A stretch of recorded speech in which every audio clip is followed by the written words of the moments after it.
Hello दोस्तों, स्वागत है हमारे यूट्यूब चैनल मैथ्स लवर पर। आज यहाँ पर हम नवंबर 2020 सेकेंड शिफ्ट में जो CSIR नेट का पेपर आया था उसमें पार्ट बी के कुछ क्वेश्चन को स्पेशल स्ट्रेटजी से सॉल्व करने की कोशिश करते हैं।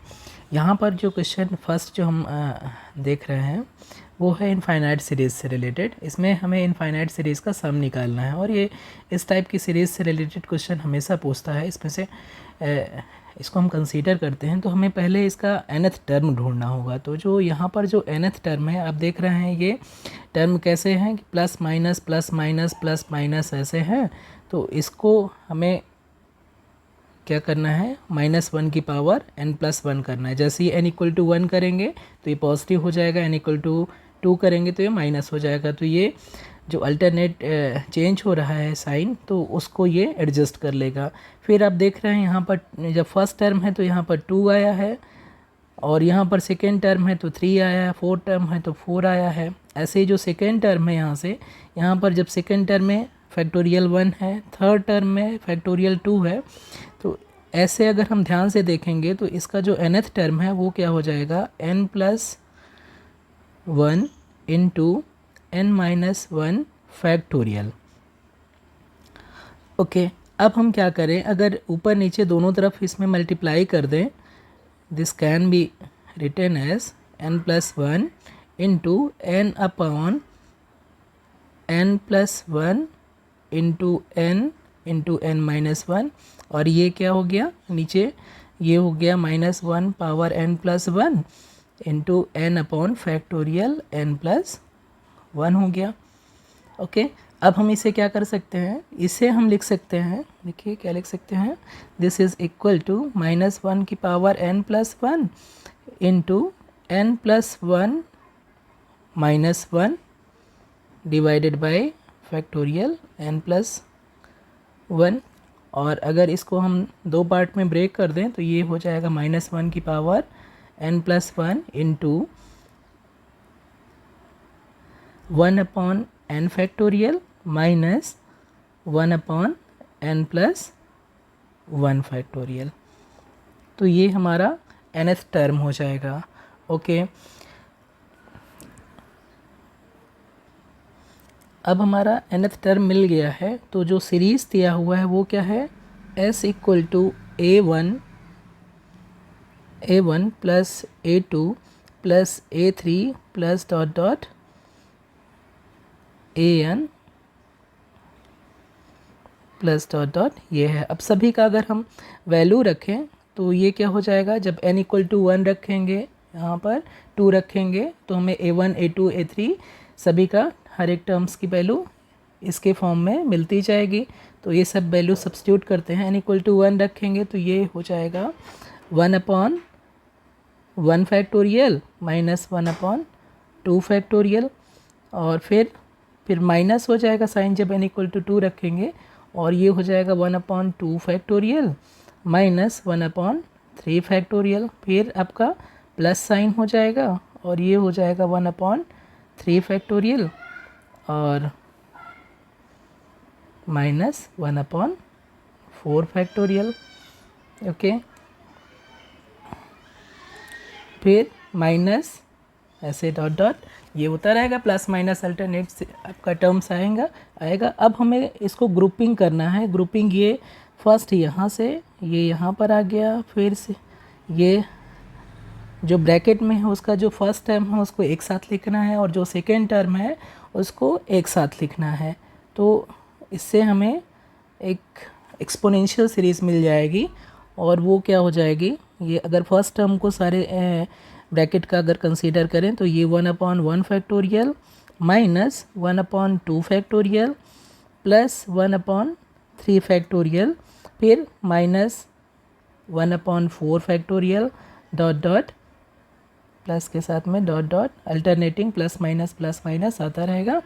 और अगर सेकेंड टर्म कंसीडर करें तो प्लस ये क्या हो जाएगा, फर्स्ट टर्म यहाँ पर -1/2 है, 1/2 फैक्टोरियल, फिर ये क्या हो जाएगा प्लस 1/3 फैक्टोरियल, फिर माइनस 1/4 फैक्टोरियल और प्लस ये डॉट डॉट। अब अगर इसे ध्यान से हम देखेंगे तो ये एक्सपोनेंशियल सीरीज़ का कुछ पार्ट है जिसमें से इनिशियल कुछ टर्म मिसिंग है।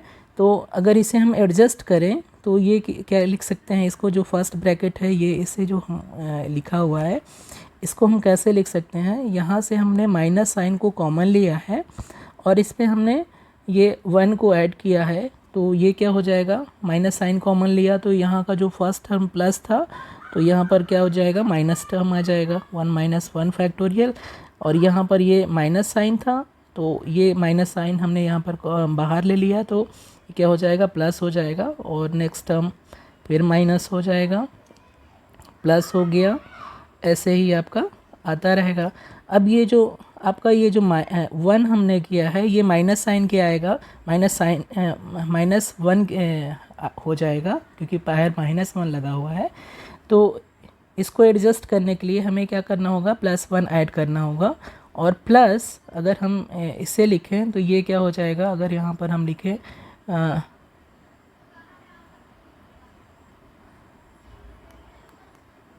यहाँ पर -1 + 1/1 फैक्टोरियल कर रहे हैं तो ये दोनों -1 है और ये +1 है तो ये इक्वल 0 हो जाएगा। तो हमने जो भी जोड़ा है वही हमने घटा दिया है।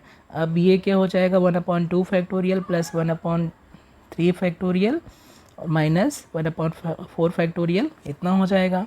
अब अगर ध्यान से देखेंगे तो ये जो सीरीज़ लिखी है वो क्या है, वो एक्चुअली माइनस टाइम्स e⁻⁻1 का एक्सपेंशन लिखा हुआ है। ये माइनस साइन आपका बाहर ब्रैकेट में था ही, तो ये e⁻⁻1 का एक्सपेंशन लिखा हुआ है, और प्लस ये 1 है, और प्लस फिर ये जो आपका लिखा हुआ है, अगर इससे माइनस साइन आप कॉमन लेंगे तो ये भी क्या हो जाएगा, e⁻⁻1 का एक्सपेंशन हो जाएगा। तो ये टोटल क्या हो जाएगा, -e⁻⁻1 और +1 -e⁻⁻1, तो ये कितना हो जाएगा, 1 - 2/e। तो हमारा जो करेक्ट आंसर हो जाएगा इस सीरीज का जो सम हो जाएगा वो 1 - 2/e हो जाएगा। तो आपका ये जो ऑप्शन है सेकेंड वो करेक्ट हो जाएगा। इस क्वेश्चन को देखते हैं। तो यहाँ पर ये जो क्वेश्चन दिया हुआ है उसमें एक सबसेट दिया हुआ है S।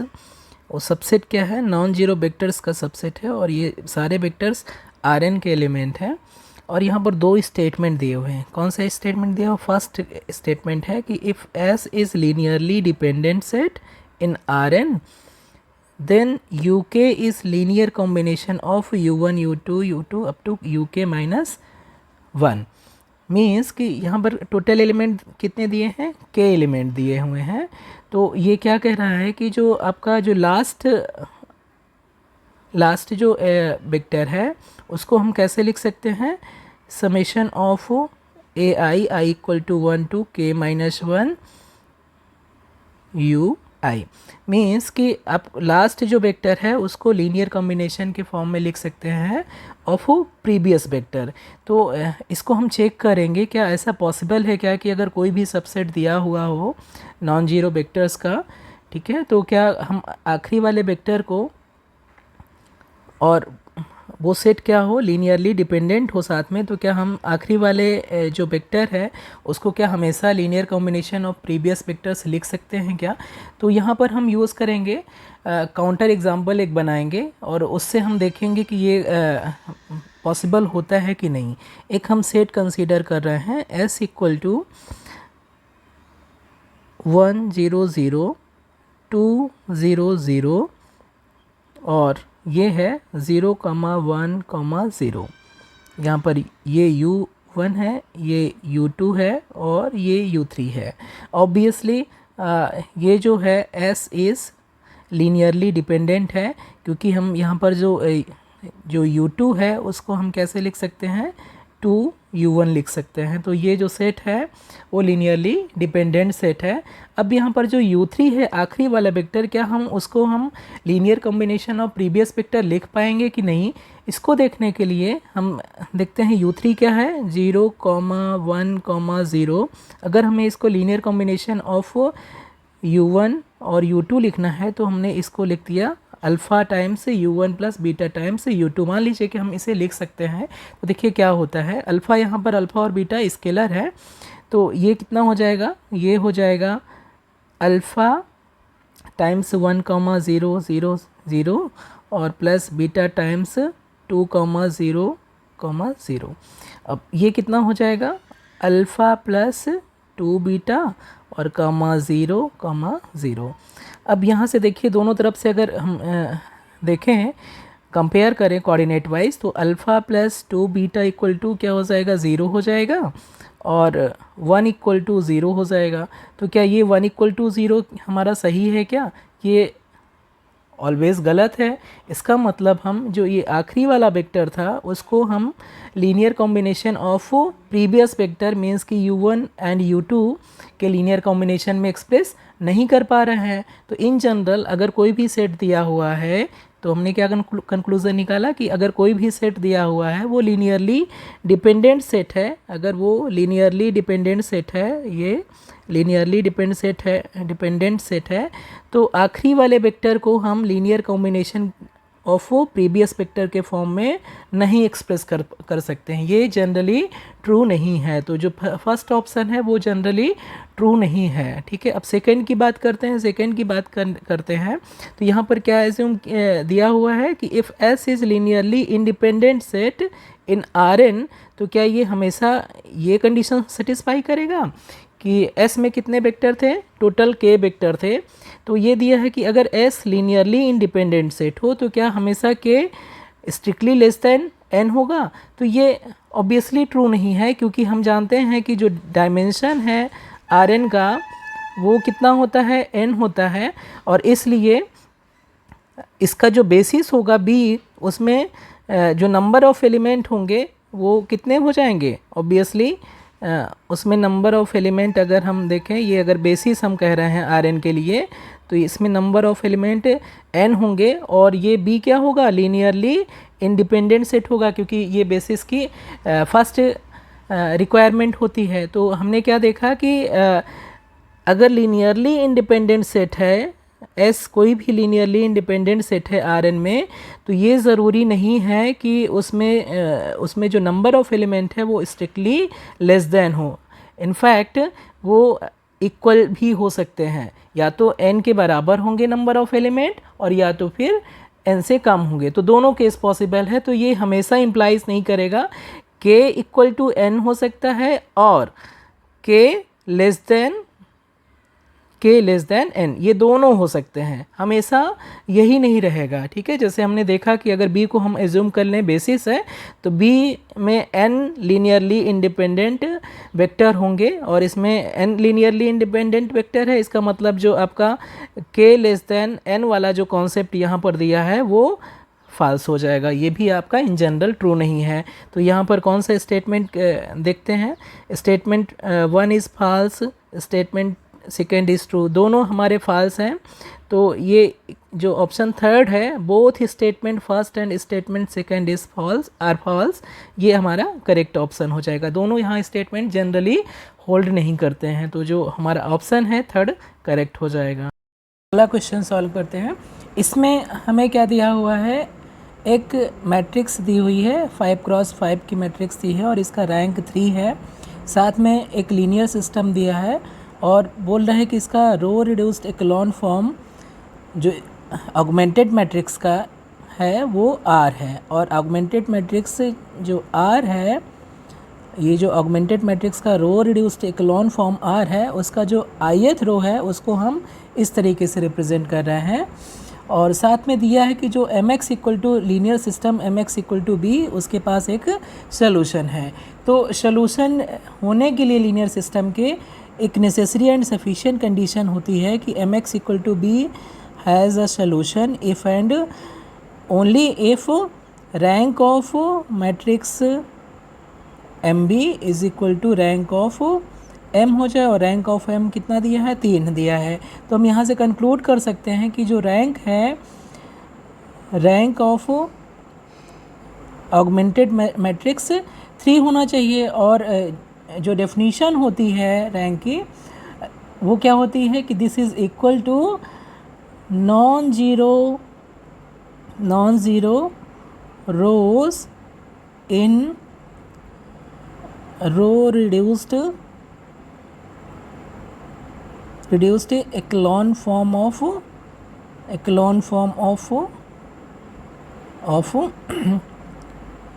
MB। और ये दिया हुआ रो रिड्यूस्ड जो एक्लॉन फॉर्म दिया है वो किसके बराबर, आर के बराबर दिया हुआ है। तो कहने का सेंस ये हो गया कि जो आर जो रो रिड्यूस्ड एक्लॉन फॉर्म रिप्रेजेंट करता है ऑगमेंटेड मैट्रिक्स का, उसमें क्या होंगी, ज़्यादा से ज़्यादा 3 नॉन ज़ीरो रो होंगी और आखिरी की जो 2 रो हैं वो अपने आप ही ज़ीरो हो जाएंगी। तो आर का जो रिप्रेजेंटेशन है वो हम क्या लिख सकते हैं, आर कुछ इस टाइप का होगा। फर्स्ट एलिमेंट 1 हो गया, सेकेंड एलिमेंट कुछ भी हो सकता है फर्स्ट रो का, और इसलिए हम इसको स्टार बना रहे हैं।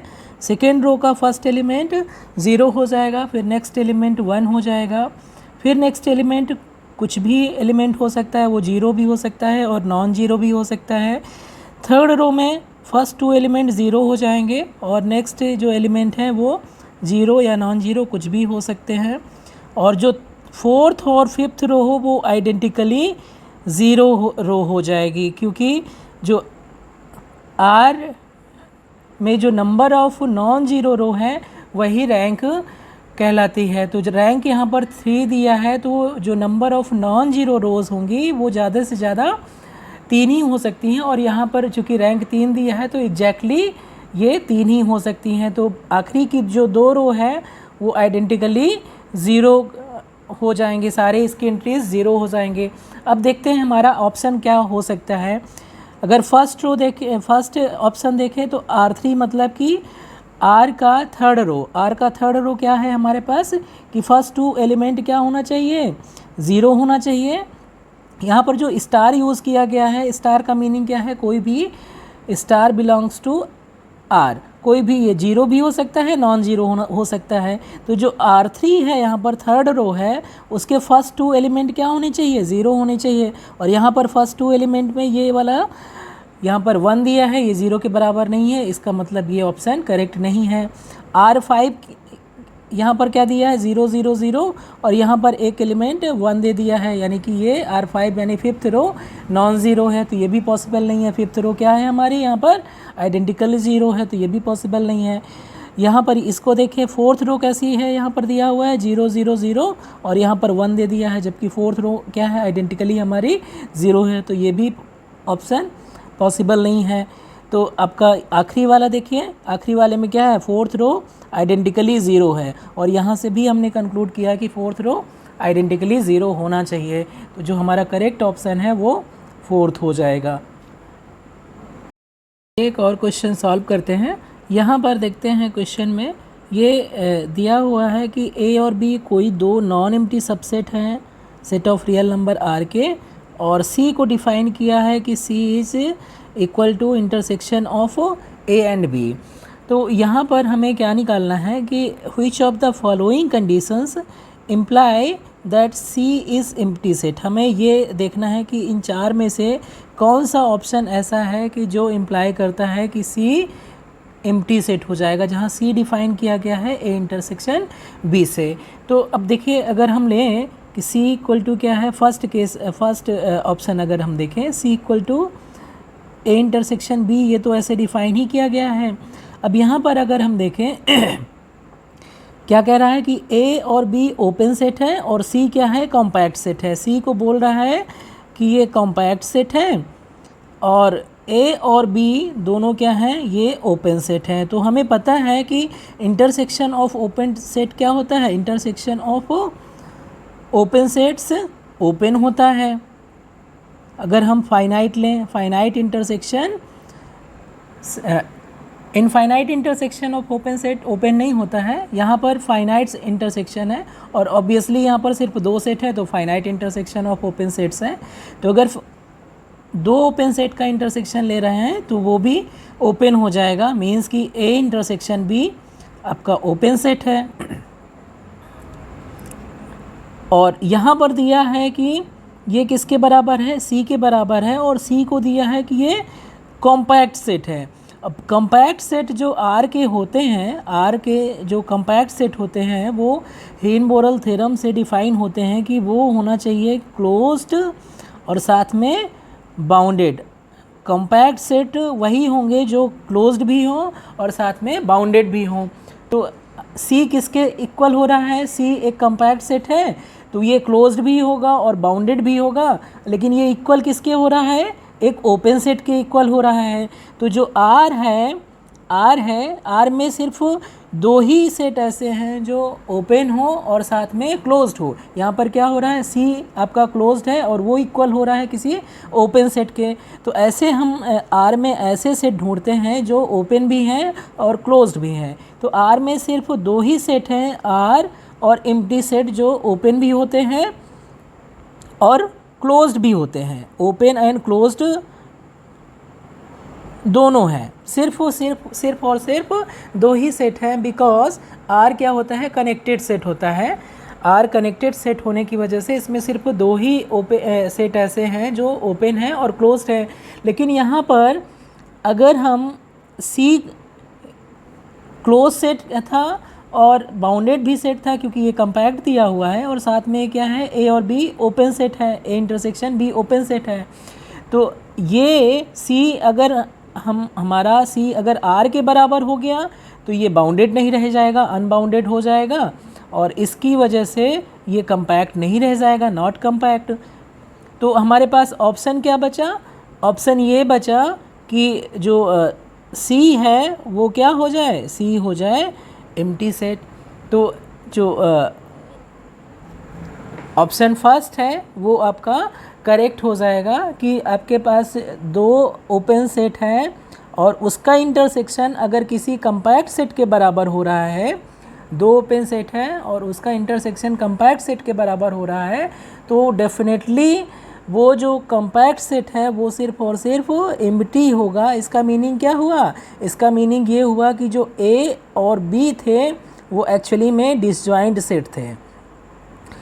ठीक है, तो सिर्फ और सिर्फ एक ही पॉसिबिलिटी है कि अगर दो ओपन सेट का इंटरसेक्शन एक कॉम्पैक्ट सेट हो रहा है तो वो क्या होना चाहिए? वो एम्प्टी सेट ही हो सकता है। तो यही तो हमें ढूंढना था कि ऐसी कौन सी कंडीशन है जो ये इम्प्लाई करे कि जो सी है वो एम्प्टी हो जाए।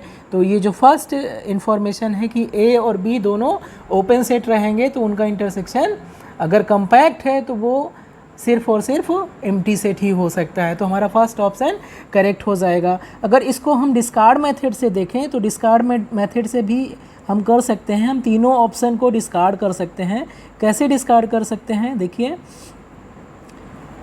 अगर हम लें फर्स्ट सेकेंड ऑप्शन को डिस्कार्ड करना है हमें, तो इसमें क्या दिया हुआ है? ए और बी दोनों ओपन सेट दिया हुआ है और सी को कह रहा है कि क्लोज सेट है। तो अब देखिए, आर अगर हम ले लें, ए इक्वल टू आर ले लें, बी इक्वल टू आर ले लें, तो ए इंटरसेक्शन क्या हो जाएगा? ए इंटरसेक्शन बी, ये आपका आर इंटरसेक्शन आर हो जाएगा और ये किसके बराबर हो जाएगा? आर के। और ये क्या है? ये आर क्लोज्ड होता है, जैसे अभी हमने बात की कि आर हमेशा क्लोज्ड भी है और ओपन भी है। तो देख रहे हैं यहाँ पर ये ए ओपन है, ए ओपन सेट था, बी ओपन सेट था और उनका इंटरसेक्शन क्या है? क्लोज्ड आ गया। लेकिन ये क्या है? नॉन एम्प्टी है। ऑब्वियसली ये नॉन एम्प्टी है, एम्प्टी के बराबर नहीं है। तो ये कंक्लूड नहीं करता है कि जो सेट सी है जो कि बराबर है ए इंटरसेक्शन बी के, वो एम्प्टी है। तो आपका ऑप्शन बी डिस्कार्ड हो जाएगा। अगर हम थर्ड ऑप्शन को डिस्कार्ड करना है तो ए इक्वल टू, थर्ड को अगर हमें डिस्कार्ड करना है तो हम ए इक्वल टू ओपन इंटरवल 0-1 ले लें ओपन सेट, और सॉरी, अगर हमें फोर्थ को डिस्कार्ड करना है, तो ए को ओपन सेट ले लें, तो ये ओपन इंटरवल है तो ओपन सेट हो जाएगा, और बी को अगर हम ले लें क्लोज इंटरवल तो ये क्लोज्ड और बाउंडेड सेट है, तो ये क्या हो जाएगा? कंपैक्ट सेट हो जाएगा। तो ए और बी क्या है? ए ओपन है और बी कंपैक्ट है, लेकिन आप ए इंटरसेक्शन बी करेंगे तो ये सी के बराबर हो जाएगा, और ये किसके बराबर हो जाएगा? ऑब्वियसली 0-1 ओपन इंटरवल के बराबर हो जाएगा, और ये एम्प्टी सेट के बराबर नहीं है।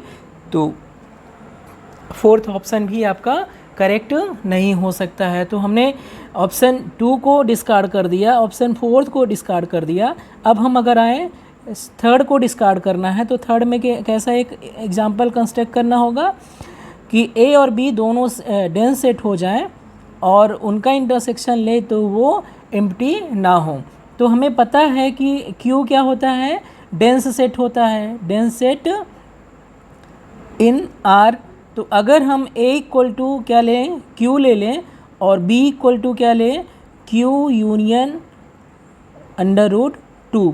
तो अगर कोई सेट ये रिज़ल्ट होता है, ऑब्वियस बहुत ट्रिवियल रिज़ल्ट है कि अगर ए डेंस है in X, then any superset of A is also dense in X। तो ये एक रिज़ल्ट होता है। तो अगर ये डेंस है तो ये क्या है, B जो है वो A को कंटेन करना है प्रॉपरली, तो ये सुपर सेट हो जाएगा, तो ये भी डेंस हो जाएगा R में। तो A और B दोनों डेंस हैं और A इंटरसेक्शन B करेंगे तो ऑब्वियसली क्या आ जाएगा, इंटरसेक्शन B करेंगे तो ये इरेशनल नंबर है, इसको छोड़ के Q और Q दोनों कॉमन है, तो ये Q आ जाएगा और ये एम्प्टी सेट के बराबर नहीं है। तो हमारा ये ऑप्शन थर्ड भी डिस्कार्ड हो जाएगा। तो तीनों ऑप्शन हमने डिस्कार्ड कर दिया, ऑप्शन फर्स्ट आपका करेक्ट हो गया। एक मैट्रिक्स दी हुई है जो n क्रॉस n की है और उसका रैंक स्पेसिफाई कर दिया है कि उसकी रैंक क्या है, 1 है, और अल्फ़ा एक नंबर रिप्रेजेंट किया गया है और वो क्या है, डिटर्मिनेंट ऑफ आई क्या है, n cross n identity matrix है, i प्लस a का जो डिटर्मिनेंट है उसको अल्फ़ा से रिप्रेजेंट किया है और बीटा को कहा है कि ये ट्रेस ऑफ ए है। तो ये 4 ऑप्शन दिए हैं, इनमें से हमें 4 में से एक ऑप्शन सेलेक्ट करना है क्योंकि ये पार्ट बी के क्वेश्चन है, तो इनमें से एक ही ऑप्शन करेक्ट हो सकता है। यहाँ पर हमें कुछ भी नहीं करना है, हमें जो मेथड है डिस्कार्ड मेथड या एक एग्ज़ाम्पल जनरेट करना है और उससे हमें देखना है कि कौन सा ऑप्शन करेक्ट है। और ये मेथड बहुत ही पावरफुल मेथड है, जहाँ पर भी आपको रिज़ल्ट प्रूफ करना मुश्किल रहे या किसी भी रिज़ल्ट से प्रूफ करने में आपको कठिनाई लगे, तो वहाँ पर इजीली हम काउंटर एग्जांपल कंस्ट्रक्ट कर सकते हैं और वेरीफाई कर सकते हैं कि कौन कौन सा ऑप्शन करेक्ट होने की पॉसिबिलिटी है और कौन कौन से ऑप्शन करेक्ट होने की पॉसिबिलिटी नहीं है। तो जो पॉसिबिलिटी नहीं है वो तो उनको हम डिस्कार्ड कर देंगे, तो हमारे पास नंबर ऑफ ऑप्शंस वो कम हो जाएंगे। और कभी कभी क्या होता है कि सिर्फ एक ही ऑप्शन सेटिस्फाई करता है, बाकी तीनों ऑप्शन अपने आप ही सिंपल एक ही एग्जाम्पल से डिस्कार्ड हो जाते हैं। जैसे कि यहाँ पर दिया हुआ है, अगर हम कंसीडर करें एक n क्रॉस n मैट्रिक्स हमें कंसीडर करना है, n कोई भी नंबर हो सकता है, तो हम एक 2 क्रॉस 2 मैट्रिक्स कंसीडर करते हैं, a इक्वल टू 0 1 0 0। ऑब्वियसली जो रैंक है इसकी ये क्या है, 1 है। तो जो पहली कंडीशन है कि n क्रॉस n मैट्रिक्स हो और उसकी रैंक 1 हो, तो वो जो कंडीशन है फुलफ़िल कर रही है। अब अगर हम i प्लस ए करें तो i प्लस ए क्या हो जाएगा, ये हो जाएगा 1 0 0 1 आइडेंटिटी मैट्रिक्स ऑफ 2 क्रॉस 2 और 0 1 0 0। तो ये कितना हो जाएगा, ये हो गया 1 1 1 0 1। अब आप इजीली इसका डिटर्मिनेंट कैलकुलेट कर सकते हैं। तो डिटर्मिनेंट क्या हो जाएगा, ये हो जाएगा 1। तो डिटर्मिनेंट ऑफ i प्लस ए, इसी को तो अल्फ़ा कहा गया है। अब अगर हम देखें बीटा क्या था, beta is equal to trace of A, और ट्रेस ए का क्या हो जाएगा यहाँ, sum of diagonal element. Diagonal element में क्या है, यहाँ पर सिर्फ 0 0 है, तो 0 प्लस 0 यानी कि 0 हो गया। तो आपका अल्फ़ा क्या आया है, अल्फ़ा 1 है और बीटा क्या है, 0 है। तो अब देखिए यहाँ पर अल्फ़ा और बीटा की वैल्यू सबको रखिए, तो ये क्या कौन कौन से ऑप्शन करेक्ट हो रहे हैं। आपका बीटा 0 है तो 0 माइनस अल्फ़ा 1 है, तो 0 माइनस 1 इक्वल टू -1 हो जाएगा। और यहाँ पर कितना आना चाहिए, 1 आना चाहिए, तो ये ऑप्शन इनकरेक्ट है। यहाँ पर अगर कंसीडर करें तो अल्फ़ा की वैल्यू आपकी क्या आई है, 0, अल्फ़ा की वैल्यू 1 है और बीटा की वैल्यू 0 है तो 0 + 1, क्या ये सही है? 1 स्ट्रिक्टली लेस दैन 1, ये ऑप्शन गलत है। 1 स्ट्रिक्टली लेस दैन 1 नहीं होता है तो ये भी ऑप्शन गलत हो जाएगा। अल्फ़ा यहाँ पर 1 है, 1 ग्रेटर देन बीटा की वैल्यू 0 है +1, तो ये ऑप्शन, इसको चेक करने के लिए देखिए ये क्या ऑप्शन हमेशा ट्रू है? ये हमेशा ट्रू नहीं है, 1 is not strictly greater than 1, तो ये ऑप्शन भी इनकरेक्ट हो जाएगा। ये ऑप्शन देखेंगे, अल्फ़ा की वैल्यू रखेंगे तो 1 - 0 = 1 हो जाएगी। तो ये एक सिंपल हमने एग्जांपल लिया, जो कंडीशन दिया हुआ था उस कंडीशन को फुलफिल करने वाली मैट्रिक्स हमने एक ए सेलेक्ट किया, सिंपल मैट्रिक्स 2 × 2 की या 3 × 3 की, जो जिसका डिटरमिनेंट आसानी से निकल सकता है, जिसका ट्रेस आसानी से निकल सकता है और जिसकी रैंक 1 हो, उसको हम लोग सेलेक्ट करेंगे और देखेंगे कि इनमें से कौन सा ऑप्शन करेक्ट हो सकता है। तो हम देख रहे हैं कि यहाँ पर एक ऑप्शन, हमने एक एग्जांपल लिया है और उनमें से ही 3 ऑप्शन डिस्कार्ड हो गए हैं, 3 ऑप्शन अपने आप ही गलत हो गए हैं, सिर्फ एक ही ऑप्शन है जो करेक्ट हो रहा है, जो कि ऑप्शन नंबर 2 है। तो जो हमारा करेक्ट आंसर है वो ऑप्शन नंबर 2 हो जाएगा, आपको ज़्यादा कुछ नहीं करना। तो ये आपको दिखाता है कि डिस्कार्ड मेथड कितना पावरफुल मेथड है और इसकी हेल्प से अगर एक बार आप इसमें मास्टरी हासिल कर लिए तो आपको CSIR नेट JRF निकालने से कोई भी नहीं रोक सकता है, क्योंकि हमेशा हम रिज़ल्ट से उसको प्रूफ नहीं कर सकते हैं। आपको ये स्ट्रेटजी बनानी पड़ेगी कि काउंटर एग्जांपल सिंपली प्रोड्यूस करो और उससे कुछ ऑप्शन को डिस्कार्ड कर दो, ठीक है। तो ये एक बार स्ट्रेटजी, ये इसमें आपने ये स्किल डेवलप कर ली तो आपका बहुत ज़्यादा काम अपने आप ही हो जाएगा, बहुत सारे रिज़ल्ट आपको ये सपोर्टिंग आपका टूल की तरह काम करेगा। तो इससे आपको क्वेश्चन को सॉल्व करने में बहुत ज़्यादा हेल्प मिलने वाली है। तो कोशिश करिए कि डिस्कार्ड मेथड पे काम करिए और काउंटर एग्जांपल को कैसे कंस्ट्रक्ट करके कैसे हम कुछ ऑप्शन को रिमूव कर सकते हैं, इस पे काम करिए और डेफिनेटली आपको इसका फ़ायदा मिलेगा जब आप एग्ज़ाम देंगे। तो इस वीडियो में बस इतना ही, मिलते हैं नेक्स्ट वीडियो में। Thank you so much.